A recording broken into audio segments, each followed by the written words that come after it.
ஆனாவியா ஆனாயிட்டா பரவாயில்ல. அப்போ இக்தரபதி சாஅதி வன் ஷக்கல் கமர், இந்த சந்திரன் பிளந்து விட்டது, யுகம் முடிகிற நாள் நெருங்கி விட்டது என்று 54வது சூறால முதல் வசனத்துல வந்துடும். இதுக்கு கீழே இன்னும் 2வது வசனம் இருக்கு. அதற்கு போறதுக்கு முன்னாடி இப்போ அந்த சந்திரனை பத்தி ஒரு வரலாறு இருக்குது. அதையும் அதோட இணைத்து என்ன செய்யணும், நம்ம பார்த்துடணும்.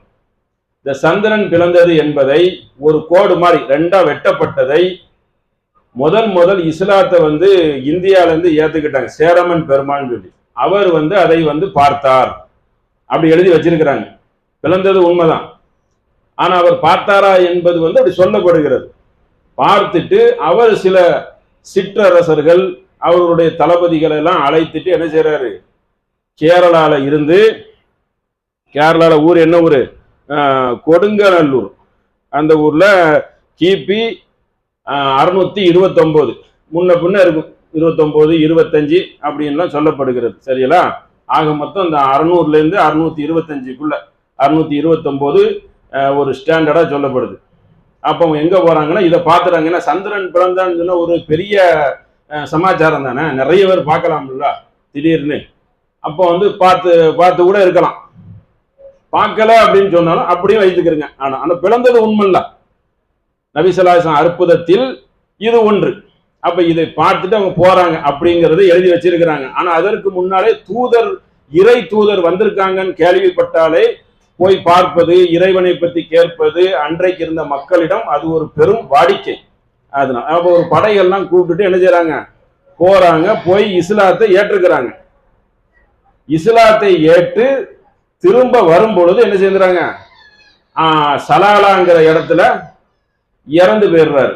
அப்ப இது ஒரு வரலாற்று செய்தியில முக்கியமான ஒண்ணு. ஆனா இதுல இன்னொன்னு வரலாற்றுல ஒரு குழப்பம், ஒரு சின்ன சேஞ்ச் பண்ணி சொல்லுவாங்க. என்ன தெரியுமா, நபி ஸல்லல்லாஹு அலைஹி வஸல்லத்தை பார்த்துட்டு இறந்து போயிட்டாரு. இன்னொரு செய்தி என்ன தெரியுமா, நபியை பார்க்கல, அதான் நபிகள் நாங்க இல்லாத நேரம் போய் பார்க்காமலே அவர் இஸ்லாத்தை ஏற்று இறந்துட்டாரு. 2 வகையாக சொல்லப்படுகிறது. தெரியல, 2 வகையில ஏதோ ஒரு உண்மையான நபி ஸல்லல்லாஹு அலைஹி வஸல்லம் பார்க்க கூட சேர்ந்திருக்கலாம். ஏன்னா கிபி 629 வருது. நபி ஸல்லல்லாஹு அலைஹி வஸல்லம் வஃபாத் எப்போ 570 610. அப்ப அதுல இருந்து ஒரு 23 வருஷம் 633 ஏறக்குறைய அப்போ பார்க்கறதுக்கு வாய்ப்பு இருக்கு. இப்ப என்னன்னா அவர் அங்க சலாலால போய் அங்க அடக்கம் செய்திருக்கிறாங்க. இதுல ஒரு ஆச்சரியம் என்னன்னா, அங்க உள்ள அந்த ஒமன் அந்த பிரதேசத்துல எப்படி இருக்குன்னா, இந்தியா மாதிரியே தேங்காய், பப்பாளி, எல்லா காய்கறி வகைகளும் அங்க வரும்.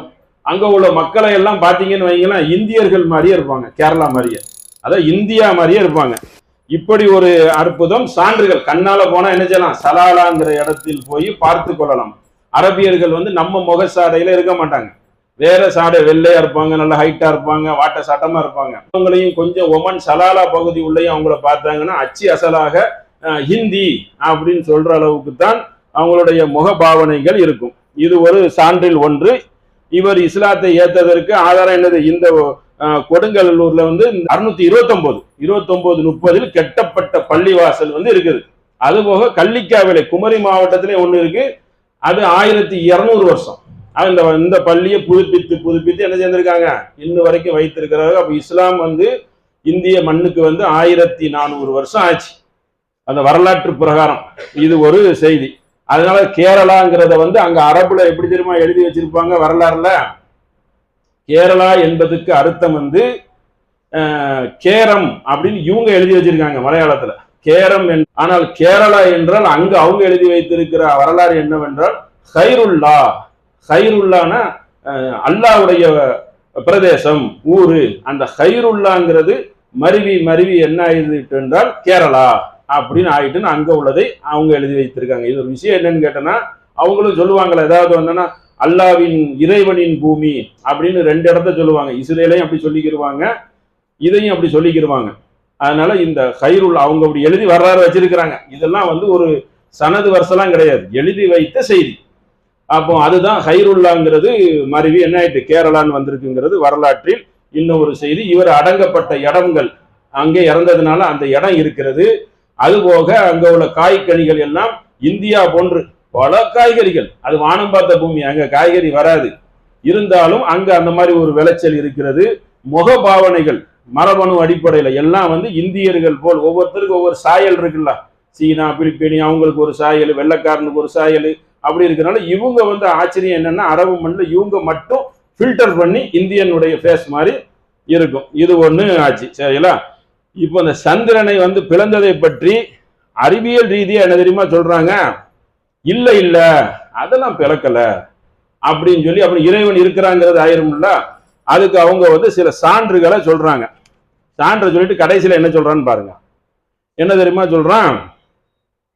அப்படி சந்திரன் பிளந்துட்டா பூமியின் ஈர்ப்பு விசை மாற்றம் ஏற்பட்டு வரும். அது எப்படி பிளரும்? கேள்வி கேட்கிறான். அதாவது இந்த விஞ்ஞானிகள் அது எப்படி வரும்? வராத. அடுத்து ஒரு கேள்வி, கடல் அலைகள் கடுமையாக மாற்றம் ஏற்படும் அப்படின்னு அவன் சொல்றான். பூமியின் சுற்றுப்பாதை பாதிக்கப்பட்டுரும். அப்படி பிளந்த உடனே என்ன தெரியுமா ஆகுமா? இவ்வளோ நிகழ்வு நிகழ்ந்துருமா. அவனே சொல்றான், கேட்டுக்கிறங்க. இதை சொல்லிட்டானா? அது ஒன்று சொல்லிட்டு, இப்போ முதல் இந்த சந்திரன்ல காலை வைத்தது நீல் ஆம்ஸ்டாங், நம்ம தெரிஞ்சு வச்சிருப்போம். 1969 ஜூலை 20. இவங்க தான் நிறைய போட்டாலாம் பிடிக்கிறாங்க. 3 பேர் போயிருக்காங்க. மைக்கேல் காலின்ஸ், 2வது அப்புறம் வந்து ஆல்ட்ரின் அப்படின்னு 3 பேர் போயிருக்காங்க. அதுல 2 பேர் சந்திரன் உள்ள போயிருக்காங்க, ஆல்ட்ரினும் ஆம்ஸ்டாங்கும். ஒருத்தன் வந்து அது விண்வெளியை சுத்தி இருக்கிறான். இவங்க தான் போனதுல முதல் மனிதன் போனது. 3 பேரும் அமெரிக்கர்கள். அப்போ இதுல விஷயம் என்னன்னா, அப்ப சந்திரன் உள்ள போனோம்னா இந்த பிரச்சனைகள் எல்லாம் உலகத்துல வந்து இந்த கால சூழல் மாற்றம் ஏற்பட்டுருமா. அப்போ இது எப்படி? அது பொய்ன்னு சொல்றாங்க. சொல்லிட்டானா? சொன்னதுக்கு அப்புறம் அறிவியல் என்பதுல சில சமயங்கள்ல மாற்றம் ஏற்படும். சிந்தனைகள் ஆய்வு செய்ய செய்ய ஆய்வு கூட்டத்துல மாற்றம் ஏற்படும். ஒரு காலத்துல வயிறை வெட்டி ஆபரேஷன் செய்தாங்க, ஓட்டை போட்டு செய்யறாங்க. அதுக்கு முன்னாடி உள்ள காலத்துல என்னெல்லாமோ செய்திருப்பாங்க. ஆய்வு மாற மாற எளிமைகள் வரதனை செய்த. ஆய்வுக்கு வந்து ஒரு இலக்கு கிடையாது. ஆய்வு பண்ண எளிமைகள் பிறந்து கொண்டே இருக்கும். மாற்றம் ஒண்ணுதான் மாறாதுங்கிறான். இவன் இப்படி சொல்லி போட்டானா, அடுத்து ஒரு விஷயத்த சொல்றான் பாருங்க. அப்படி ஆகாதான். அப்போ கடைசியில சொல்றான், சந்திரனில் உள்ள கோடு ஒரு பள்ளம் கிடக்கிறது. அந்த பள்ளத்துல என்ன தெரியுமா இருக்கு? ஒரு கோடு ஒண்ணு வருது. அந்த கோடு எதனால வந்தது என்றால், அதுக்கு இங்கிலீஷ்ல ஒரு வார்த்தை சொல்றான், ரீல்ஸ் பட் லைன்ஸ். அதுல ஒரு லைன் கிடக்குதான். எப்படி? கோடு வந்து கிடக்குதான். ஆனா அந்த கோடு சும்மா இல்லையா, அது வந்து இப்பம்லாம் வரலங்க, 1400 வருஷம்லாம் இல்ல, முன்னாடியே வந்து விட்டது அந்த கோடு. சந்திரன் உள்ள நீல கோடுகள் இயற்கை, அல்லாவால அதிசயமா நபிகள் நாயகம் மூலியமா நடந்ததுன்னு சொல்லிடக்கூடாது இல்ல. அதுக்காக என்ன சொல்றான்? பூவியல் மாற்றங்களில் இயற்கை, இயற்கைன்னு ஒரு தத்துவத்தை வச்சிருக்காங்களா, இயற்கையில் இருக்கிறதாக மொத்தம் ஒத்துக்கிறான். நல்ல கவனமா இருக்கணும். 2 கூற்று. முதல்ல நடக்கவே நடக்காதான், ஆனா இருக்கிறது உண்மை இல்ல. அதுக்கு அவன் என்ன கூற்று சொல்லுகிறான்னா, சந்திரன் உள்ள நீண்ட பள்ளங்கள், அதில் ஒரு கோடுகள் நீளமாக இருக்கிறது. அதற்கு அர்த்தம் என்றால் இயற்கை பூவியல் மாற்றம் உருவானவை. ஆங்கிலத்திலையும் போட்டிருக்கான். ஆங்கிலம் தெரிந்தவர்கள் நிறைய சில விஷயங்கள் ஆங்கிலத்துல தானே போடுறான். அப்ப இதெல்லாம் ஆங்கிலம் சம்பந்தப்பட்ட ஒரு செய்தி தான். அப்ப இருக்குங்கிறத ஒத்துக்கிட்டான். சரிங்களா? இது ஒரு இது. அடுத்து என்னன்னு கேட்டனா, இது எதனால அந்த கோடு வந்துச்சு தெரியுமா? அது ஒரு காரணத்தை கிளப்புறான் பாருங்க. கோடு எதனால தெரியுமா வந்துச்சான்? எரிமலை வெடித்திருக்கும். அதுக்கு ஒரு காரணத்தை கற்பிக்கிறான். எரிமலை வெடித்திருக்கும். சந்திரன் உள்ள அந்த குளிர்ந்த இடங்கள் வந்து சுருங்கி சுருங்கி போயிருக்கும், அதனால கோடு வந்திருக்கும். பூவியல் அழுத்தத்தின் காற்றமாக வந்திருக்கும். அவன் கோடு இருக்குன்னு ஒத்துக்கிட்டு அதுக்கு இயற்கைன்னு சொல்லிக்கிட்டு இதையும் சொல்றான். இப்ப ஆக மொத்தம் என்ன என்று கேட்டால், சுருக்கமாக சந்திரனில் நீல கோடுகள் இருக்கிறது, அது உண்மை. இதை ஒத்துக்கிட்டான். ஒத்துக்கிறதுக்கு என்னெல்லாம் செய்யறான்? சுத்தி வளர்ச்சி, அது இல்ல அப்படி இப்படி, அது எரிமலை மாற்றம் என்றாலும் சொல்லி கடைசி முடிவு என்ன? கோடு இருக்கிறது. ஏன்னா இந்த அரபியன் மூன் என்று சொல்லக்கூடிய இந்த பிளந்ததை வந்து நபிகள் நாயகம் ஸல்லல்லாஹு அலைஹி வஸல்லம் அவர்கள் காலத்தில் நடந்தது என்றால், இஸ்லாம் சொன்ன அற்புதம் என்பது உலகத்துல நாசால அது வந்து புறப்பாயிரும். அவன் அதை வந்து உலகளாவிய லெவலில் ஏத்துக்க அவனுக்கு என்ன இல்லை, ஒரு அங்கீகாரம் கொடுப்பதற்கு மனம் இல்லை. மனம் இல்லாத காரணத்தினால எப்படியெல்லாம் சொல்றான்? சுத்தி வளர்ச்சி.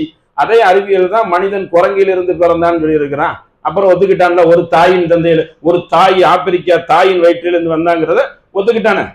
அப்ப டார்வின் தத்துவம் என்ன ஆயிருது?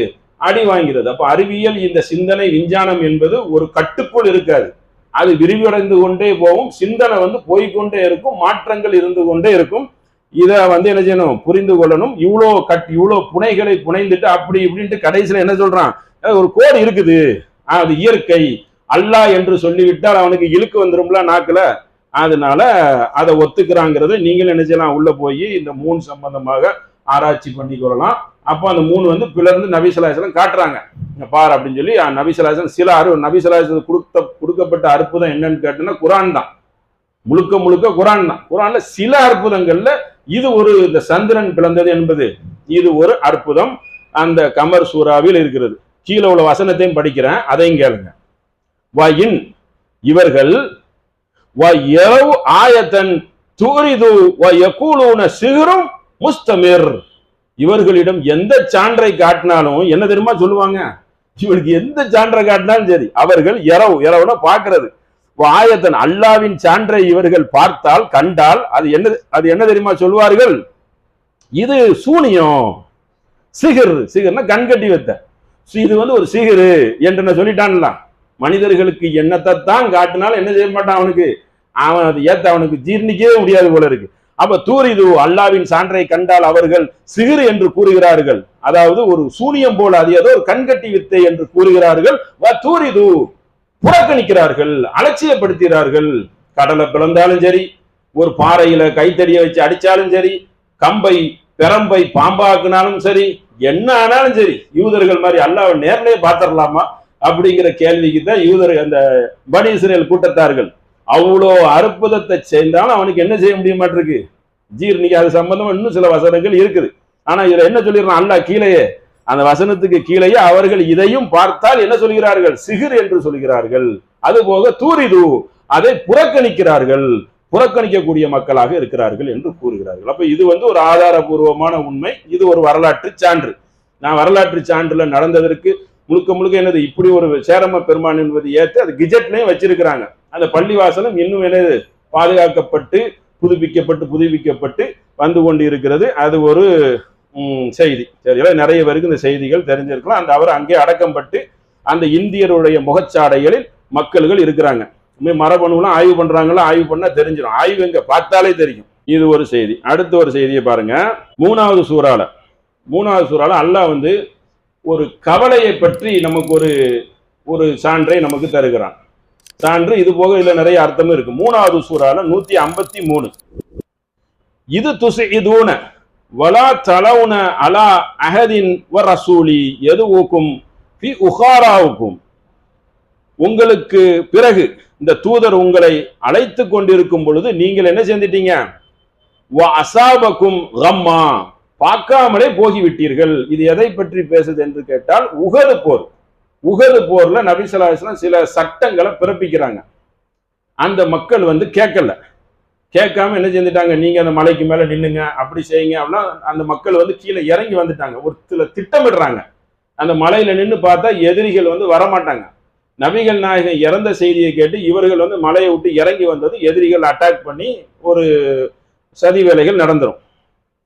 அதை பற்றி சொல்லிட்டு அதுல ஒரு முக்கியமான செய்தி என்னன்னு கேட்டனா, பி கம்மி லி கைலா தஹசனு அலா ஃபாத்தாக்கும் வலாமா அசாபக்கும், நீங்கள் வந்து அதாவது உங்களுக்கு வெற்றி தவறி மிஸ் ஆனது, தவறி போனதற்கு, துன்பம் ஏற்பட்டதற்கும் நீங்கள் கவலைப்படாமல் இருப்பதற்கும் உங்களுக்கு நான் என்ன செய்தேன், வலாமா அசாபக்கும், ஒரு பெரிய கவலையை கொடுத்தேன். பெரிய கவலை என்ன தெரியுமா, நபிகள் நாயகம் இறந்துட்டார்கள் என்று பரவுது.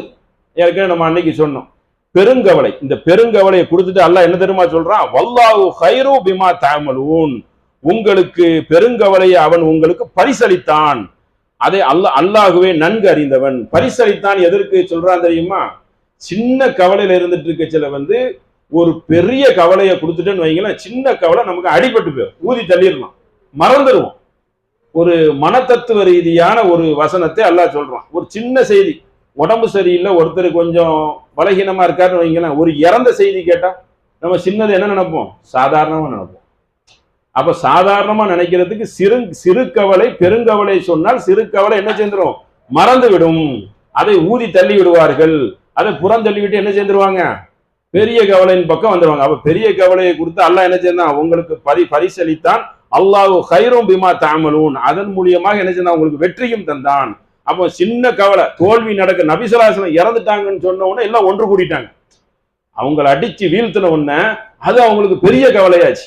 அதன் மூலியமா என்னாச்சு, உஹது போர்ல ஒரு வெற்றியை அல்லாஹ் அன்னைக்கு கொடுக்குறான். இப்ப அதை கொடுக்கலன்னு சொன்னா கவலையில இருப்பாங்க.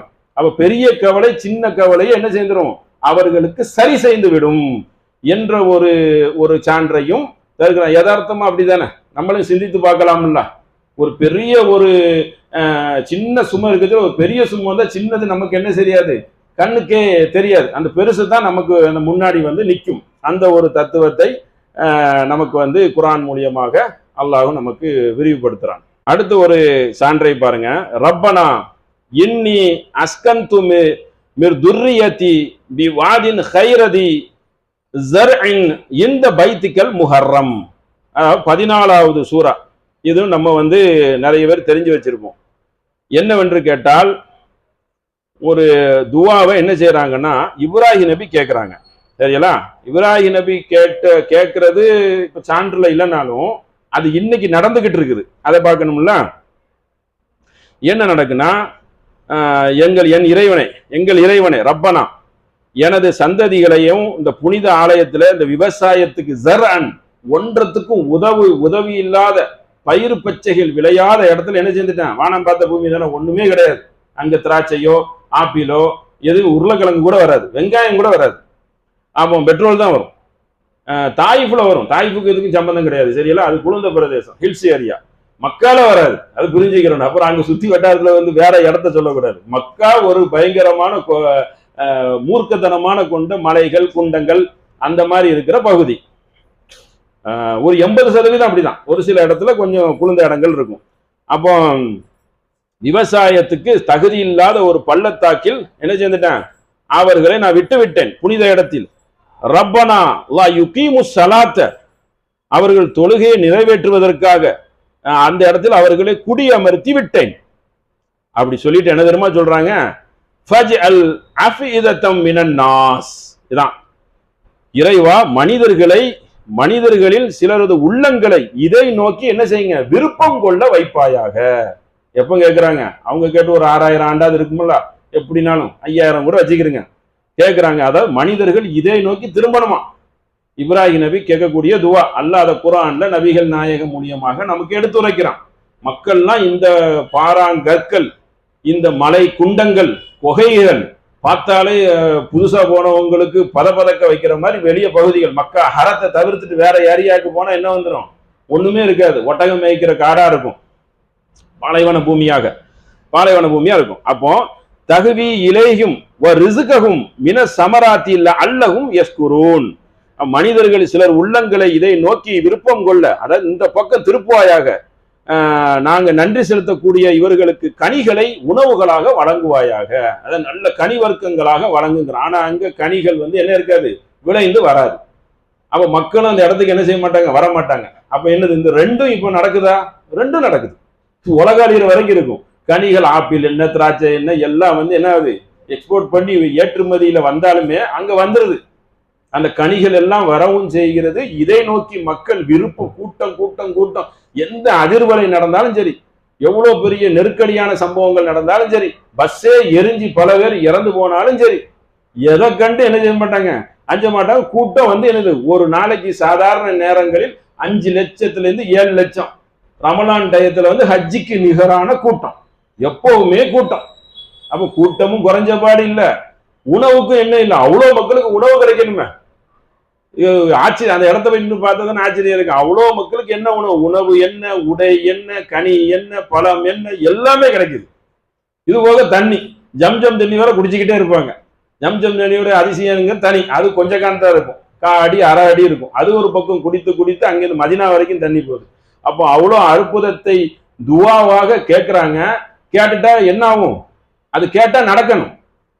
நடக்குது, கண்ணு முன்னாடி நடக்குதுன்னு வாயினால சொல்லக்கூடாது. அங்க ஒரு இடத்துல நடக்குதுங்க, நீங்களாம் வாங்கணும், கண்ணு முன்னாடி பார்க்கலாம். கண்ணு முன்னாடி லைவ்ல பார்க்கலாம், நேர்ல போனா பார்க்கலாம், அதை ரசிக்கலாம், ருசிக்கலாம். அப்படி இருக்கு. அற்புதம் ஆச்சரியம்.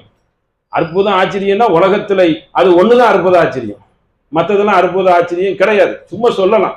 இவ்வளவு கூட்டங்கள் கூடுவதும் இவ்வளவு கனிவர்க்கங்கள் கிடைப்பதும், மக்கள்கள் ஒவ்வொரு முகங்களும் ஒவ்வொரு திசையிலிருந்து, வெள்ளையன், கருப்பன், சிவப்பன், மொழி, இனம் அனைவரும் சேர்ந்து ஒன்று கூடி நிற்கக்கூடிய ஒரு அற்புத உன்னத அல்லாவின் புனித ஸ்தலமாக ஹரம் ஷரீப் மக்கா விளங்குகிறது. துவாவாக கேட்டது கண்ணு முன்னாடி நடக்கிறது என்பது அது ஒரு நிகழ்வாக அற்புதம் சான்றுகளில் ஒன்றாக இருக்கிறது.